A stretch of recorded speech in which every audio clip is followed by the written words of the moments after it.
ये देखिए सुषमा बहन, इस बार परिधि बिटिया के लिए एकदम अव्वल दर्जे का रिश्ता लेकर आया हूँ। लड़का अच्छी नौकरी में है और अच्छा खासा कमाता है। वो तो ठीक है पंडित जी, मगर परिवार में कितने लोग रहते हैं ये बताइए, क्योंकि परिधि को छोटा परिवार चाहिए, ज्यादा लंबा चौड़ा परिवार नहीं चाहिए जहाँ मेरी बेटी की सारी जिंदगी बर्तन घिसते, रोटियां बनाने और सबकी सेवा पानी में गुजर जाए। ऊपर से सास नंद की चिकचिकबाजी तो ये नहीं सहेगी, तीखी मिजाज वाली है।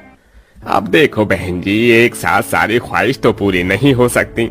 आपको लड़का भी अच्छा खासा नौकरी पेशा और खानदानी चाहिए और परिवार भी छोटा चाहिए। वही सारी चीज कैसे होंगी। इसी बीच में पंडित जी के पास रामफल का फोन आता है। 1 मिनट सुषमा बहन, एक जरूरी फोन है। हेलो जी, रामफल जी।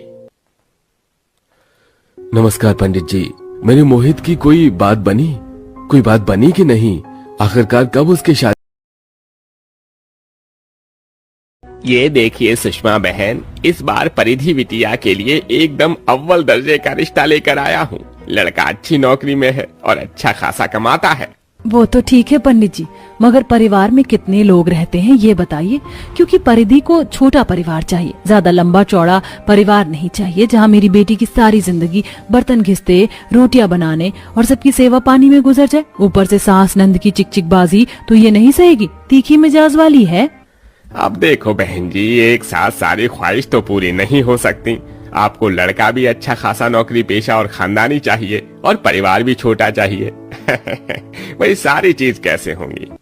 इसी बीच में पंडित जी के पास रामफल का फोन आता है।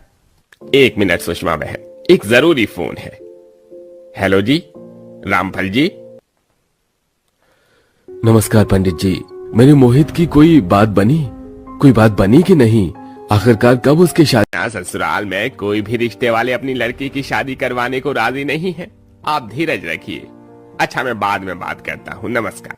जैसे ही पंडित जी की बात परिधि सुनती है तो उसके मन में लड्डू फूटने लगते हैं। पंडित जी, क्या कहा आपने? क्या ऐसा रिश्ता बाकी है जिस घर में सास नहीं? फिर तो मुझको ये रिश्ता मंजूर है। क्या सच में बिटिया? क्या सच में बिटिया है बृहस्पति देवता? अब तो दोनों परिवारों की समस्या टल गई, मगर शादी होने तक मुझे इस बात को पर्दे में रखना होगा। आखिर पंडित जी दो परिवारों में कराए रिश्ते के बीच में ऐसी क्या खिचड़ी पका रहे थे जिसका परिधि को भनक तक नहीं था। फोन पर ही लड़के लड़की की देखा देखी होती और पंडित जी रामफल निवास आते हैं। आइए, पधारिए पंडित जी। अरे समझ में नहीं आ रहा आपका किन शब्दों में आभार व्यक्त करूं। आपके कारण मेरे बेटे का संसार बसने जा रहा है। वैसे आपने लड़की वाले को इस बारे में बता तो दिया। पर्दे के भीतर ही रहने दीजिए। एक बार भेद खुल गया तो बनती बात बिगड़ जाएगी। मगर पंडित जी, झूठ की बुनियाद पर जोड़े गए रिश्ते कब तक चलेगा? अरे मोहित बेटा, भलाई के लिए बोला गया झूठ 100 सच के बराबर होता है। खैर, मैं शादी की तिथि बताने आया था। 2 दिन बाद का शुभ मुहूर्त निकला है। तैयारी शुरू कर दीजिए, मैं चलता हूँ। जय श्री कृष्ण। देखते देखते 2 दिन गुजर जाते हैं। धूमधाम से परिधि मोहित के 7 फेरे होते हैं और परिधि बहू बनकर ससुराल आती है। जैसे ही वो गाड़ी से बाहर निकलती तो अड़ोसन पड़ोसन उसे घूर घूर कर देखते हुए कुछ खुसुर फुसुर करती हैं। देख लो मंजू बहन, आजकल की मॉडर्न बहुएं तो ऐश मौज की जिंदगी ढूंढती हैं, तभी तो इस बेशर्म बहू ने सास बिना ससुराल चुना है। हद है, ये मोहल्ले की आंटी को भी बस मसला मिलना चाहिए। भाषण तो ऐसे झाड़ रही हैं जैसे ये मेरी सास लग रही है। बिना सास वाला ससुराल मैंने चुना है और गुर्दे इनके लाल हो रहे हैं। सास ही तो नहीं है। जेठान प्रकार का ख्याली पुलाव पकाते हुए ससुराल के दरवाजे पर खड़ी होती है, जहां उसके चारों देवर रजत, पूरब, विराट, मुकेश स्वागत के लिए खड़े थे और ससुर रामफल हाथों में आरती की थाली लिए हुए थे। आओ बहू, आओ, तुम्हारे ससुराल में तुम्हारा स्वागत है। ये क्या भला है? ये ससुर जी मेरा गृह प्रवेश करवाएंगे? घर में और औरतें नहीं है क्या? ससुर बहू परिधि का आरती और गृह प्रवेश करवाते और चारों देवर फूल बरसाते हैं। वेलकम टू द फैमिली भाभी। वेलकम टू द फैमिली भाभी। Thank you very much. भाभी, आपके आने से हमारे घर में रौनक सी आ गई है। हम बहुत खुश हुए। भाभी, अब तो डेली हमें बढ़िया बढ़िया नाश्ता मिलेगा। पिताजी के हाथों का जला पराठा नहीं खाना पड़ेगा। अच्छा बेटा, बहू के आते ही दल बदल लिया। आजा आजा, तेरी खैर नहीं। अब अपनी भाभी को आराम करने दो, सफर की थकी हुई है। चलिए भाभी, हम आपको कमरे तक छोड़ाते हैं। ये सुनकर परिधि को अजीब लगता है। वह खुंदक में अंदर ही अंदर सारी रस्म ये मर्द लोग ही करवा रहे हैं, पता नहीं औरतें कहाँ हैं। परिधि खुद ब खुद अपने कमरे में आती है, जहां वो अपने दोनों देवर रजत मुकेश को कमरा सजाते देखकर लजा जाती है। जी अब दोनों यहाँ मेरे कमरे में। वो भाभी, दरअसल मैं और मुकेश आपके और भैया का बेड सजा रहे थे। देखकर बताओ, अच्छे से किया है ना डेकोरेशन? गुलाब के फूल और कैंडल्स सब रख दिया है, किसी चीज की कमी तो नहीं है? अपने देवरों से बेफिक्र अंदाज देखकर परिधि शर्म से लाल हो जाती है। जी जी देवर जी, सब बहुत अच्छा है। लगता है भाभी को ऑकवर्ड लग रहा है, हमें जाना चाहिए। अच्छा भाभी, हम चलते हैं। उन दोनों के कमरे से जाते ही परिधि गहरी सांस भरती है। तभी फिर से कोई दरवाजा खटखटाता है। परिधि जैसे ही बाहर आती है तो ससुर हाथों में दूध का ग्लास लेके खड़े थे। पसंद है। ससुर जैसे ही दूध का ग्लास थमाते हैं, इस बार परिधि शर्म से पानी पानी हो जाती है। हे भगवान, सबके सब मुझको ठरकी नजर आ रहे हैं। इस मर्दों भरे ससुराल में औरत है भी कि नहीं? जो काम जेठानी ननद करती है वो ससुर देवर कर रहे हैं। तभी कमरे में मोहित आता है। परिधि गुस्से में तिल मिलाकर उसे तकिया फेंक कर मारती है। क्या बात है परिधि, क्या तुम मुझसे किसी बात के लिए खफा हो? मुझे मार क्यों रही हो? मेरी नाराजगी की वजह तुम अच्छे से जानते हो मोहित। ये सब क्या है? क्या इस घर में औरतें मौजूद नहीं हैं? परिधि, मैं तुम्हें बताने वाला था, मेरी कोई बहन नहीं है। माँ के गुजरने के बाद इस घर में मर्द ही रहते हैं, मगर एक तुम्हारे आ जाने से इस घर संसार का सूना आंगन खुशियों से फिर से महक उठा है। मेरा घर बसा दो परिधि।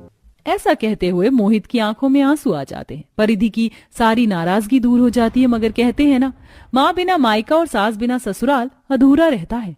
शादी की पहली सुबह ही परिधि को उठने में लेट हो जाता है। अंगार की तरह कूड़े कचरे से बिखरा हुआ था, जिसे देख वो माथा पकड़ लेती है। हे भगवान, ये घर है या कूड़ेदान? यही फर्क होता है घर में औरत के होने और ना होने से। बिखरे ससुराल को समेटने में बेचारी अकेली परिधि थककर चूर हो जाती है। कहीं ना कहीं उसे सास की कमी खल रही थी। उफ, साफ सफाई करने में ही कमर टेढ़ी हो गई, अभी तो रसोई भी बाकी है।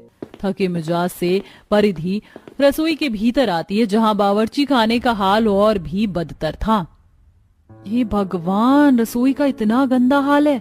गैस चूल्हा कोयला जितना काला और पूरा का पूरा सिंक बर्तन से भरा हुआ है, जैसे हफ्ते भर के बर्तन एक बार में इकट्ठे हो गए हो। ऊपर से कितनी उमस भरी है। ये बोलते हुए परिधि जैसे ही खिड़की खोलती है तो सामने के पड़ोस वाले रसोई में सास बहू को मिलजुल कर हाथ बटाते देखकर उसकी आंखें भर आती हैं। मुझे लगा था सास बिना ससुराल में मैं सुखी रहूंगी, मगर सुंदर होता। परिधि की आंखों से आंसू बहने लगते हैं। वह अपने आंसू पोंछ कर काम निपटाती है और सबके लिए नाश्ता बनाकर परोसती है। हालांकि मर्दों से भरे ससुराल में अकेली औरत होने के कारण उसके दिल में हिचक थी। वाह बहू, बहुत स्वादिष्ट नाश्ता बनाया है तुमने। किसी ने ठीक कहा है, औरत घर की लक्ष्मी होती है। एक उसके न होने से घर घर नहीं होता, बस पत्थर का मकान होता है। आज अगर वसुंधरा जिंदा होती तो बेहद खुश होती। ऐसा कहते हुए ससुर के साथ साथ चारों देवर और पति की आंखें भी भीग जाती हैं। सबको नाश्ता करवाने के बाद परिधि बर्तन धोती है, मगर रोजाना सास बिना ससुराल में उसे बिखरा घर संजोने में सारा दिन निकल जाता है। मगर अपने मन का ये एहसास वो कहती भी तो किसे। फिर एक दिन दर्द में परिधि छत पर कपड़े सुखा रही है तो पड़ोसन ताना मारती है। क्यों बहू रानी, कैसा लग रहा है सास दिन ससुराल में रहकर? मजा चख रही हो ना मर्दों के बीच में रहकर? सारा दिन सफाई कर्मचारी की तरह दिन बीतता है तुम्हारा।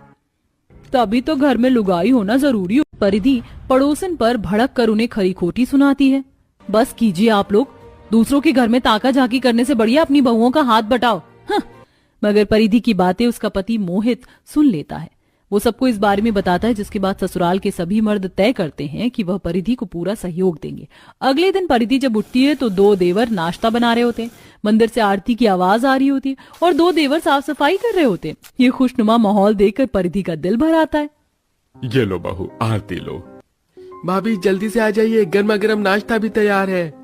आप लोगों ने क्यों तकलीफ की, मुझे उठा लेते। बहू, जब तू अपने सास बिन ससुराल में एडजस्ट कर रही है तो क्या हम तेरे साथ थोड़ा जल्दी जाग कर मदद नहीं करवा सकते? तूने इस घर आंगन को खुशियों से भरा है, तुझसे ही सारी रौनक है। सास तो नहीं बन सकता, मगर पिता बनकर और तेरे देवर तेरे भाई बनकर तुझे सहयोग देंगे, इसलिए अब दिल में कोई संकोच मत रखना।